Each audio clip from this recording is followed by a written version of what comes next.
नमस्कार, कैसे हैं आप सभी ने कक्षा 12 में अध्याय 8 में भाग 18 तक पढ़ लिया। भाग 18 के बाद ये आपका भाग 19 आखिरी टॉपिक होगा, आखिरी भाग होगा इस अध्याय का। इसके बाद अध्याय समाप्त हो गया है।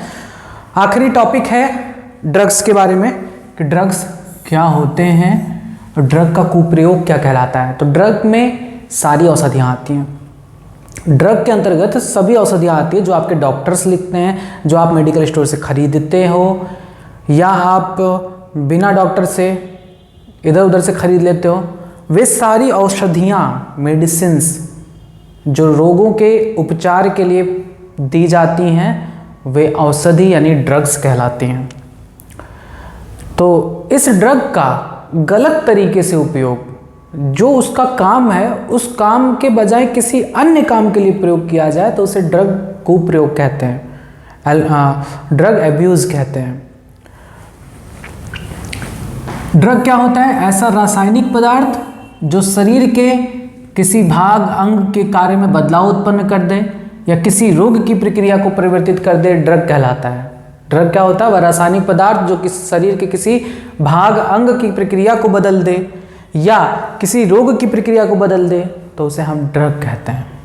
अब ऐसी कोई औषधि आपको दे दी जाए कि आप एकदम शांत होकर बैठ जाओ, तो आपके मस्तिष्क को क्या कर दिया? वो रिलैक्स कर दिया, यानी थोड़ी देर के लिए उसने आपके मस्तिष्क को शांत कर दिया कि आप चुपचाप बैठ गए हो, तो वो ड्रग्स कहलाती हैं। यानी ऐसे रासायनिक पदार्थ जो किसी अंग को किसी भाग के कार्य में बदलाव ला दे। जैसे कुछ दवाइयाँ ऐसी हैं जिनसे आपका हार्ट बीट बढ़ जाएगा, कुछ ऐसे औषधियाँ हैं जिनकी वजह से आपका हार्ट बीट रुक भी जाएगा। तो उस अंग के कार्य में बदलाव उत्पन्न कर रहा है ना, तो वो रासायनिक पदार्थ जो किसी अंग के या शरीर के किसी भाग का कार्य में बदलाव लाता है वह ड्रग कहलाता है। ड्रग के कौन कौन से उदाहरण है? तो चिकित्सक द्वारा मरीज के रोग के नियंत्रण के लिए लिखी गई औषधियाँ ड्रग के अंतर्गत आती हैं, या हमारे आपके द्वारा केमिस्ट यानी किसी मेडिकल स्टोर से औषधि ली जानी, वो भी ड्रग के अंतर्गत आता है। गैर चिकित्सीय नॉन मेडिकल रूप से प्रयोग की जाने वाली जो औषधियाँ हैं, दवाइयाँ हैं वो, और चाय कॉफ़ी में पाए जाने वाले कुछ रासायनिक पदार्थ भी औषधियों के अंतर्गत ही आते हैं। चाय में थीन पाया जाता है, याद करिए, चाय में क्या पाया जाता है? थीन। और कॉफ़ी में क्या पाया जाता है? कैफीन। ठीक, कैफीन। और तंबाकू में क्या पाया जाता है? निकोटीन।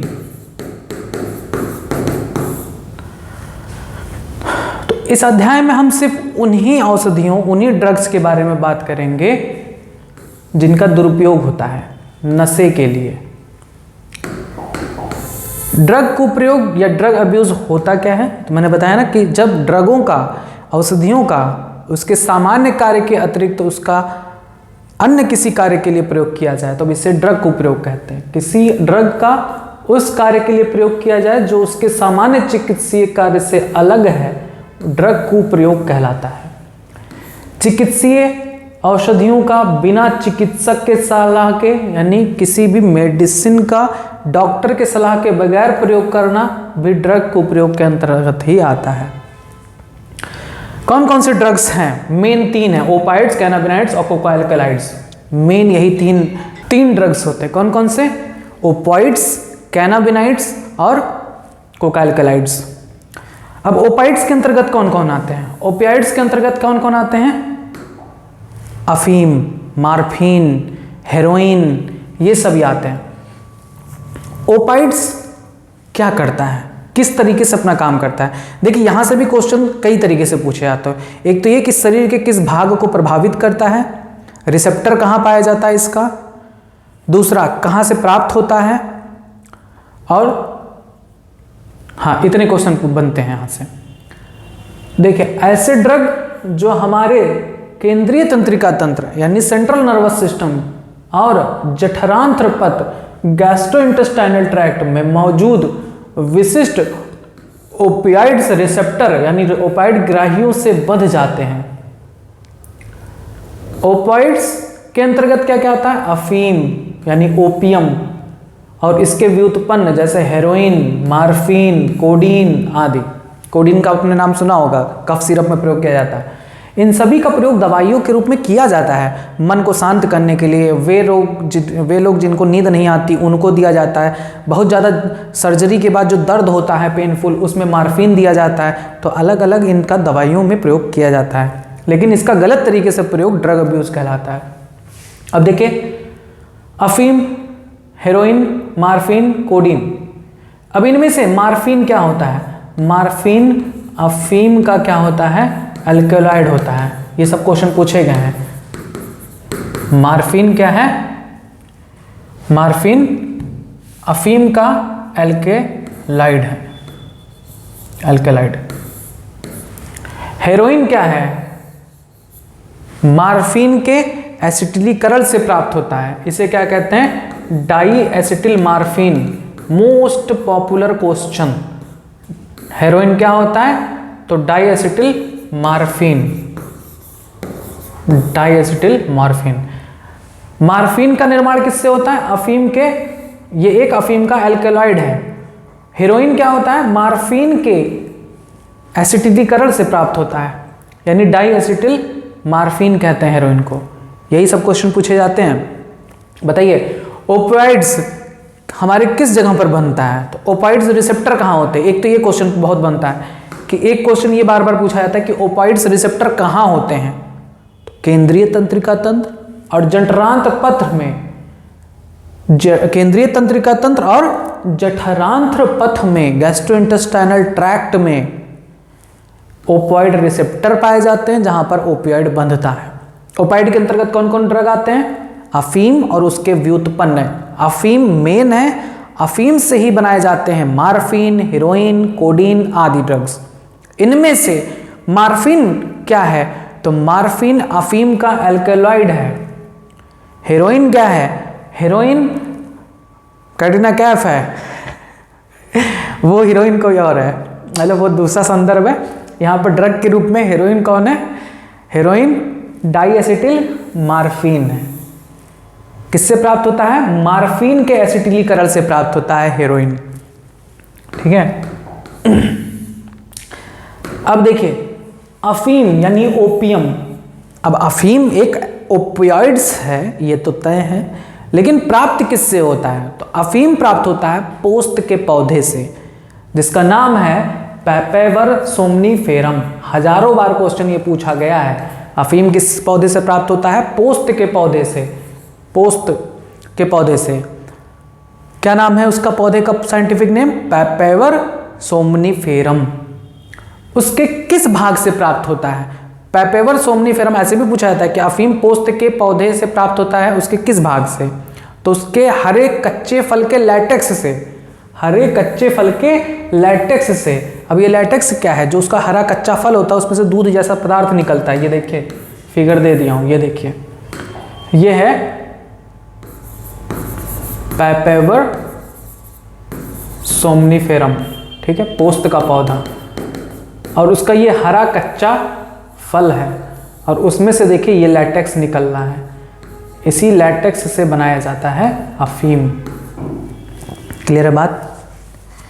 तो अफीम किस पौधे से प्राप्त होता है? पैपेवर सोमनीफेरम। याद करिए, अफीम किस पौधे से प्राप्त होता है? पैपेवर सोमनीफेरम।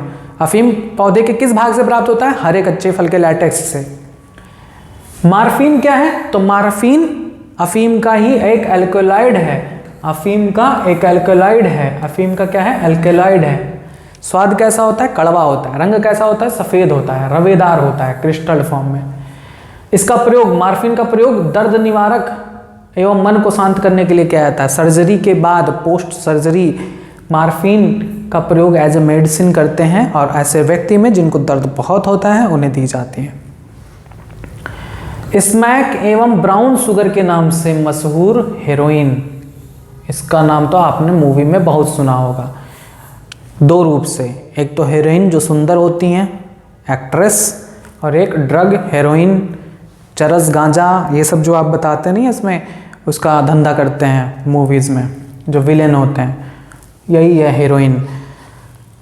इसे ब्राउन शुगर भी कहते हैं या स्मैक भी कहते हैं, दो नाम हैं इसके। और ठीक है, हेरोइन के कुल 3 नाम हैं: smack, brown sugar, heroin.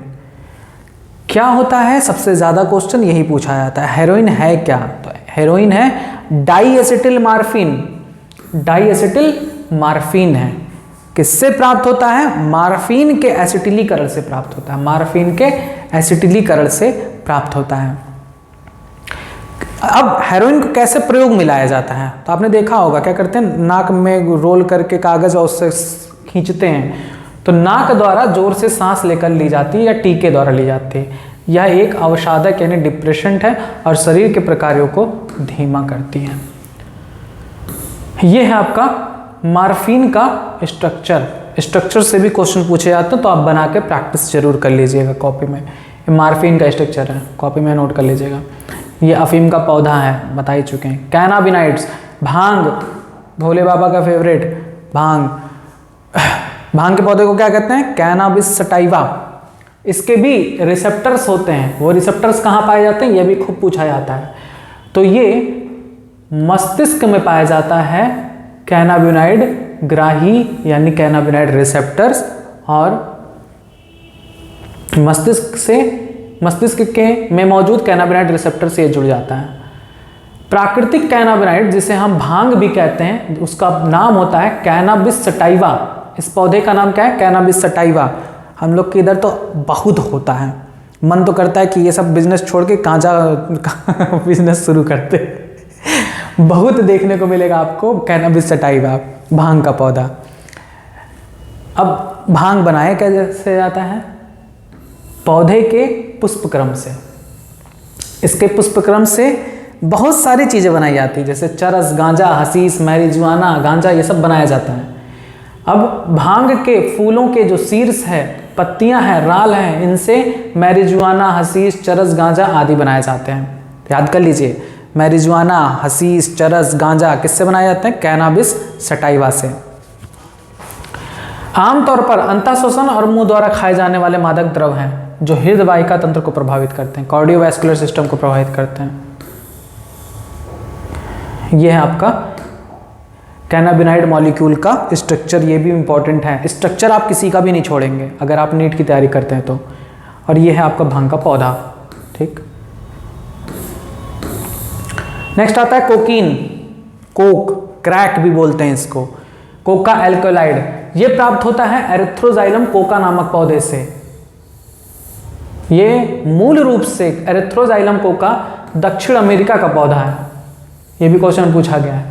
Cocaine या कोका एल्कोलाइड को और किस नाम से जानते हैं? कोक कहते हैं, क्रैक कहते हैं, कोक या क्रैक कहते हैं। यह तंत्रिका प्रेषक यानी न्यूरोट्रांसमीटर डोपामीन के परिवहन को में बाधा डाल देती है। याद करिए, डोपामीन के परिवहन में बाधा डाल देती है, जिससे मस्तिष्क शांत हो जाएगा, एकदम विभ्रम वाली स्थिति हो जाएगी, सुखाभास, मतलब कहीं दर्द नहीं होगा, ऐसा महसूस होगा। इसे जोर से सांस द्वारा अंदर खींचा जाता है। इसका केंद्रीय तंत्रिका तंत्र पर जोरदार उद्दीपक असर पड़ता है, जिससे हमें सुखाभास यानी यूफोरिया महसूस होता है। फील करते हैं कि हम आसमान में। ऊर्जा में वृद्धि आती है, जैसे आजकल आपने इंस्टा पे बहुत रील देखा होगा, फेसबुक पे देखा होगा, इसमें दारू पी के जब जो ऊर्जा आ जाती है मारपीट करने की, वैसे इसमें उससे भी कई गुना वृद्धि हो जाती है। सड़वे से लड़े बैठते हैं कुछ लोग। कोकीन की अत्यधिक मात्रा से विभ्रम स्थिति उत्पन्न हो जाती है, हाइलुसिनेशन। इसका मतलब क्या होता है? एक चीज चार दिखने लगती है, विभ्रम की स्थिति उत्पन्न हो जाती है। ठीक है, एक रास्ता इधर है तो चार दिखने लगेगा, किधर जाओगे पता ही नहीं चलेगा। इसके प्रयोग से विभ्रमकारी। सबसे इंपॉर्टेंट पॉइंट ये कि विभ्रमकारी ड्रग कौन से हैं? तो विभ्रमकारी यानी हाइलुसिनेशन प्रॉपर्टी वाले ड्रग हैं कौन? कोका एल्कोलाइड, एट्रोपा बेलोडिना, धतूरा। धतूरा भी एक विभ्रमकारी होता है। दो याद करिए, विभ्रमकारी औषधि कौन कौन से हैं? कोका एल्कोलाइड और एट्रोपा बेलोडिना। ये देखिए, एट्रोपा बेलोडिना जिसे धतूरा कहते हैं, ये भी शिव जी का फेवरेट है। यहाँ पर आपके फिगर दिए गए हैं। ये एरिथ्रोजाइलम कोका का पौधा है और ये है आपका एट्रोपा बेलोडिना, यानी अरे उस नहीं है, ये तो एट्रोपा बेलोडिना है, सॉरी। धतूरा का वो होता है,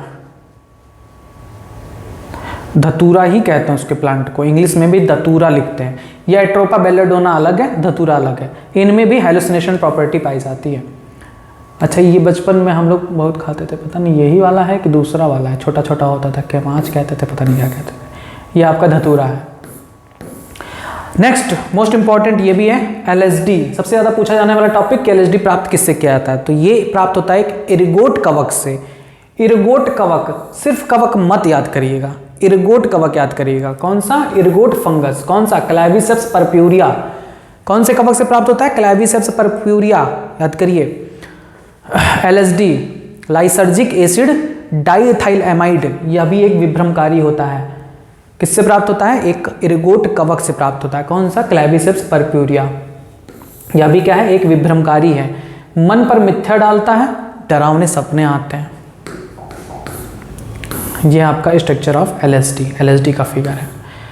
इसके बाद और भी अनेक औषधियां हैं, जैसे बर्ब्यूटेरेट, एम्फेटामिन, बेंजाडिazepine आदि ऐसे ड्रग हैं जो अवसाद यानी डिप्रेशन को कम करने, अनिद्रा वाले रोगियों के लिए प्रयोग की जाती है और इनका भी कुप्रयोग किया जाता है। खांसी वाला जो दवा था, क्या नाम था उसका? कोरेक्स ही था। उसको भी लोग नशे के लिए प्रयोग करने लगे, 2-2, 3-3 बोतल। पता चला कि उस पर अभी दिक्कत शुरू हो गई थी, शॉर्टेज हो गया था। झंडू बाम, हाँ झंडू बाम से भी लोग नशे करने लगे खा खा के। मार्फिन जो कि अफीम का एल्कोलाइड है, एक बहुत प्रभावी शामक और पीड़ाहर होता है। इसका प्रयोग सर्जरी के बाद दवा दर्द निवारक के रूप में दी जाती है। बस, और बाकी सारे फालतू चीज़ें लिखी गई हैं, पढ़ना चाहे तो पढ़ सकते हैं कि बहुत सारे ऐसे भी विभ्रमकारी हैं जिनका प्रयोग धार्मिक चीज़ों में भी किया जाता है। जैसे हम लोग भोले बाबा को चढ़ाते हैं भांग, धतूरा, ये सब, तो वो सारी चीज़ें लिखी गई हैं। धूम्रपान के बारे में आता है, सिगरेट स्मोकिंग, किससे, उसमें क्या होता है? तंबाकू। अभी बताए थे कि तंबाकू में क्या पाया जाता है? निकोटीन। यही है मेन तत्व, निकोटीन, जिसकी वजह से हार्ट रेट बढ़ जाता है। उच्च रक्तदाब की वजह से हमें थोड़ा सा ऊर्जावान महसूस होता है। ये निकोटीन क्या करता है? हमारी एड्रिनल ग्लैंड यानी अधिवीर की ग्रंथि से 2 हार्मोन रिलीज कराता है, एड्रेनालिन और नॉर एड्रेनालिन। एड्रेनालिन और नॉर एड्रेनालिन जो हमारे रक्तदाब को बढ़ा देता है और जिससे हम थोड़ा सा ऊर्जावान महसूस करते हैं। तंबाकू, जिसका पूरा नाम है निकोटियाना तंबाकम, ठीक। तंबाकू में बहुत से रासायनिक होते हैं, जिनमें से एक मुख्य निकोटीन है। निकोटीन एड्रिनल ग्लैंड से एड्रेनालिन और नॉर एड्रेनालिन हार्मोन रिलीज करता है जो रक्तदाब को बढ़ा देता है। इससे धूम्रपान से फुफ्फुस यानी लंग्स कैंसर, मूत्राशय का कैंसर, यूरिनरी कैंसर, गले का कैंसर, श्वास नली का कैंसर, ये सभी हो जाते हैं। एम्फाइसीमा हो जाता है, गैस्ट्रिक अल्सर हो जाता है। तंबाकू चबाने से मुंह का कैंसर का खतरा बढ़ जाता है। धूम्रपान से रक्त में कार्बन मोनोऑक्साइड की मात्रा बढ़ जाती है और हिमबद्ध ऑक्सीजन की सांद्रता घट जाती है। इससे शरीर में ऑक्सीजन की कमी हो जाती है, क्योंकि कार्बन मोनोऑक्साइड हीमोग्लोबिन से जुड़ता है ज़्यादातर।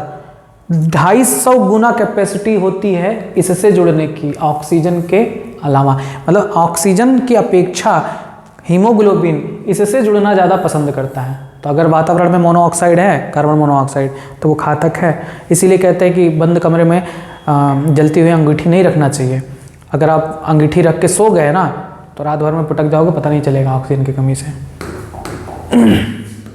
उत्तेजक, अब आप लोग कोल्ड ड्रिंक पीते हो, चाय पीते हो, कॉफ़ी पीते हो, उसमें भी उत्तेजक के रूप में पाए जाते हैं कौन?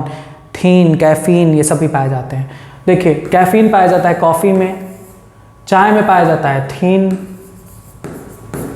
इनका प्रयोग हल्का उत्तेजक के रूप में किया जाता है। इनके अधिक प्रयोग से भी प्रॉब्लम होती है, अनिद्रा आ जाती है, नींद नहीं आएगी, सुस्ती चढ़ी रहेगी और बार बार पेशाब आएगा। ये आपका तंबाकू का पौधा निकोटियाना तंबाकम, कितने बड़े बड़े पत्ते हैं। इसी बड़े बड़े पत्ते को सुखाकर सिगार भी बना देते हैं सीधे पत्ते से। यह है चाय पत्ती यानी चाय का पौधा, कैमेलिया साइनेंसिस। और यह आपका कॉफ़ी का पौधा, कॉफ़ी अरेबिका। अब आता है ड्रग अल्कोहल कुप्रयोग। तो इसमें कुछ चीज़ें लिखी गई, मैं आपको बता दूं। होता क्या है कि एक ऐसी एज आती है लाइफ में जो किशोरावस्था कहलाती है, 12 से 18 वर्ष की समय। उस समय बहुत सारी चीज़ें होती हैं, पढ़ाई का प्रेशर, कुछ बनने का प्रेशर, खुद की जिज्ञासा और गर्लफ्रेंड का टेंशन बहुत सारे प्रॉब्लम्स इस एज में आते हैं, जिसमें अधिक से अधिक चांस होता है कि वो ड्रग्स अल्कोहल का सेवन करें। तो वहाँ पर नासमझी होती है, उतनी समझ नहीं होती इस उम्र में, इस वजह से चांसेस किशोरावस्था में ज़्यादा होती है ड्रग को उपयोग के लिए, अल्कोहल को प्रयोग के लिए। और उस समय अगर व्यक्ति सही रास्ते पे है, सही गाइडेंस में है, आसपास का वातावरण सही है, तो कुछ नहीं करेगा।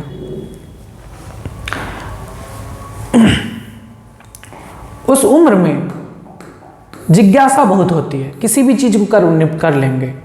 एक बार होता ना कि 10 लोग हैं, उनमें से 2 लोग सिगरेट पी रहे हैं, तो तीसरा वाला देखेगा तो वो कहेगा अबे पी ले, लेना पी ले। तो वो भी कहेगा जब ये भी पी रहे, लो थोड़ा हम भी पी के देखे कैसा होता है। तो कैसा होता है के चक्कर में लत लग जाती है, तो मत छुआ करिए, ठीक है। संगति का असर बहुत इसमें मायने रखता है। बाकी आपके सिनेमा, टेलीविज़न ये सब भी काफ़ी बढ़ावा दे रहे थे। तो अब आपको पता ही होगा कि जब आप सिनेमा हॉल में जाते हो मूवी देखने, तो नीचे लिख के आता है शराब, धूम्रपान आदि का सेवन स्वास्थ्य के लिए हानिकारक है। हम इसका किसी भी तरीके से समर्थन नहीं करते हैं, लेकिन मूवियों में भर भर के दिखाया जाता है, स्टाइल मारते हैं सिगरेट पी पी के। तो उसी सब का असर पड़ता है। अगर अच्छी ज़िंदगी चाहते हो जीना ना, अगर अच्छा व्यक्तित्व बनना चाहते हो, अपने जीवन में कुछ बनना चाहते हो, सबसे पहले बॉलीवुड मूवी देखना बंद कर दो।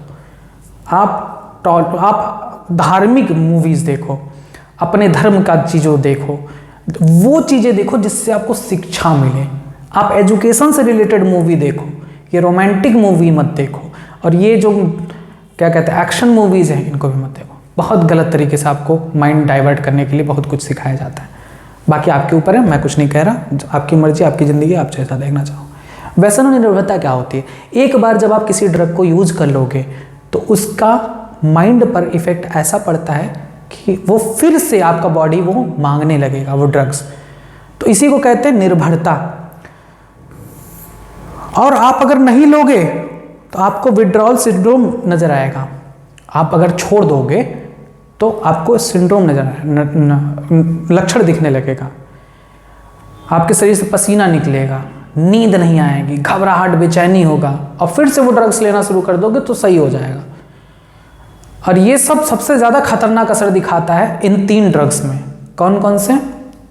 ओपियाइड्स, कैनाबिनाइड्स, कोकाइलकलाइड। ये सब ड्रग अगर एक बार छू लिए ना तो गए, कहानी खत्म, लत लग जाएगी उसकी। प्रभाव क्या होता है अगर आप ड्रग का उपयोग करते हो? तो इससे आपकी रेस्पिरेटरी सिस्टम खराब हो जाएगी, आपका हार्ट फेल हो सकता है, सेरिब्रल हीमोरेज, मस्तिष्क में रक्तस्राव हो सकता है, कोमा में जा सकते हो, और भी बहुत सारी चीज़ें हो सकती हैं।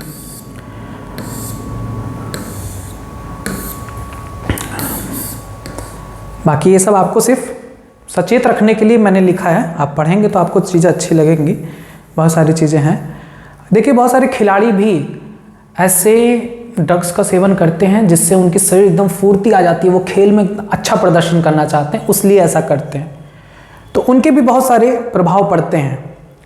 जैसे महिलाओं में उपापचयी स्टेरॉयड के सेवन से अनुषंगी प्रभाव में मर्दानाकरण आ जाता है, वो स्त्री से पुरुष के लक्षण उनमें प्रदर्शित होने लगते हैं, आक्रामकता बढ़ जाती है, मेंस्ट्रुअल स्राव में उसके जो साइकिल है उसमें चेंजेस आ जाते हैं, क्लाइटोरिस की साइज़ बढ़ जाती है, आवाज़ भारी हो जाती है। पुरुष में देखा जाए तो इन ड्रगों के सेवन से मुहासे आते हैं, आक्रामकता बढ़ जाती है, भाव दशा में उतार चढ़ाव आता है, वृषणों के आकार का घटना बढ़ना, शुक्राणु उत्पादन में कमी, यकृत और वेग की संभावित दुष्क्रियता आदि होते हैं, समय पूर्व गंजापन हो जाना, ये सब चीज़ें। रोकथाम और नियंत्रण। तो रोकथाम कैसे आप रोकथाम करेंगे? किसी भी ड्रग के सेवन से बचने के लिए अपने बुद्धि का प्रयोग करिए, बस इतना ही कहेंगे। बाकी आपका सब कुछ लिखा हुआ है। आप अच्छे माहौल में रहें, किसी भी दबाव से बचें, कोई भी आपके आसपास वातावरण में आपको दबाव डालता है पढ़ने के लिए या कुछ भी करने के लिए, ज़बरदस्ती मत करो। नहीं पढ़ने का मन है, चुपचाप बंद करके रख दो। पढ़ने के लिए पैदा नहीं हुए हो, मैं खुद पे अपनी ये बात लागू करता हूँ। मैं पैदा हुआ हूँ पढ़ने के लिए नहीं। हमें जो चीज़ अच्छी लगेगी मैं वो करूँगा, हमें जो चीज़ समझ में आएगी मैं वो करूँगा। दबाव में आकर कोई काम नहीं किया जाता। उसी से इन सभी चीज़ों की तरफ आपका आकर्षण बढ़ेगा, क्योंकि मन को सुख देने के लिए ही ये सब ड्रग्स बने हैं जिसकी तरफ आप खींचोगे। तो इन सब से बचने के लिए किसी भी दबाव से बचा करें, शिक्षा और उचित परामर्श में रहा करें। शिक्षा ज़रूरी है, ऐसा नहीं है कि आप पढ़ाई ना करें। पढ़ने का मन तो वास्तव में किसी का नहीं होता। क्यों नहीं करता पता? रीज़न क्या होता है? क्योंकि आपको पढ़ने के लिए मजबूर किया गया है। आपको पढ़ने के लिए इसलिए मजबूर किया गया कि पढ़ोगे नहीं तो नौकरी नहीं मिलेगी। जब आप इस संदर्भ को दूसरी तरफ से आप देखोगे कि पढ़ोगे तो आपका नॉलेज बढ़ेगा, तब आप पढ़ने में आपका मन लगने लगेगा। आप पढ़ाई इसलिए करो कि आपकी नॉलेज बढ़े। नॉलेज हो जाएगी तो कोई भी एग्ज़ाम पास हो जाएगा, कोई भी नौकरी मिल जाएगी। तो इस वजह से जब पढ़ोगे तो आपका मन लगेगा। एक अच्छे टीचर की भी बहुत ज़रूरत होती है कि आपको वो चीज़ें समझ में आए, समझाने में वो सहायक हो, तभी वो आपको पढ़ने में भी मन लगेगा। जब चीज़ें समझ में नहीं आएगी तो दूर भागोगे ही भागोगे। ठीक है। माता पिता और समकक्षियों से सहायता लेना चाहिए। अब माई दादा तो बताना पेगोगे क्या दिक्कत है, गर्लफ्रेंड का चक्कर है, तो माता पिता से नहीं तो अपने दोस्तों से ज़रूर शेयर किया करिए। संकट के संकेतों को देखा करिए और उनसे लड़ा करिए। बस ये पूरी तरीके से चैप्टर आपका फिनिश्ड, समाप्त हो गया। लेकिन इसको छोड़ना नहीं, बहुत इंपॉर्टेंट टॉपिक है। बहुत सारे क्वेश्चन आपके नीट में पूछे जाते हैं, आपके बोर्ड में भी पूछे जाते हैं। कुछ इंपॉर्टेंट क्वेश्चंस जो पूछे जा सकते हैं को मैं आपको पूछूंगा, कमेंट बॉक्स में आप उसका उत्तर देंगे, अपनी कॉपी में भी नोट करेंगे। सबसे पहला, ओपियोइड्स ग्राहियां यानी ओपियोइड्स रिसेप्टर्स कहाँ पर पाए जाते हैं। नेक्स्ट, अफीम किस पौधे से प्राप्त होता है। नेक्स्ट, मार्फिन क्या है। नेक्स्ट क्वेश्चन, हेरोइन क्या है। भांग के पौधे का साइंटिफिक नेम क्या है। गांजा, हशीश, चरस, मैरिजुआना किससे बनाए जाते हैं। नेक्स्ट, कोकीन किस पौधे से प्राप्त होता है, या कोका एल्कोहलाइड किस पौधे से प्राप्त होता है। कौन सा ड्रग्स तंत्रिका प्रेषक यानी न्यूरोट्रांसमीटर डोपामीन के परिवहन में बाधा डालता है। इसका आंसर जरूर दीजिएगा।